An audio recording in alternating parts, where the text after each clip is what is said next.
لكل حامل قرر دكتورها انها تولد قيصري او هي اختارت انها تبعد عن الولاده الطبيعي وانها تولد قيصري بارادتها. الفيديو ده ليكي. في الفيديو ده مش هنقارن ما بين الولاده الطبيعيه والقيصريه زي ما على طول بيحصل. انا النهارده هتكلم معاكم عن فوائد الولاده القيصريه وليه بعض الدكاتره وكمان الحوامل بيفضلوها عن الولاده الطبيعيه. معاكم دكتور احمد بدر الدين، اخصائي امراض النساء والتوليد والحقن المجاري وتاخر الحمل.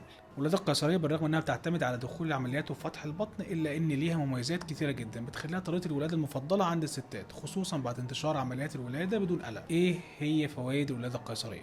اول حاجه واهم حاجه ان الطلق بيعتبر مش موجود. احنا عارفين ان الطبيعي اسوأ حاجه فيه الطلق اللي بياخد ساعات من الالم، اما القيصري بيكون اقل من ساعه وده لو حصل طلق اصلا. تاني حاجه الولاده القيصري بتغني عن المضاعفات اللي بتسببها الولاده الطبيعيه واللي بتاذي منطقه الحوض والمهبل بشكل مباشر، لانها اكتر اماكن بيحصل فيها مشاكل نتيجه لعمليات المخاط اللي بتمر بيها الحامل اثناء الولاده. تالت حاجه الولاده القيصريه بتحمي الجنين اكتر لان ممكن يتعرض لمخاطر اثناء نزوله في الولاده الطبيعي، منها مثلا عدم وصول الاكسجين ليه.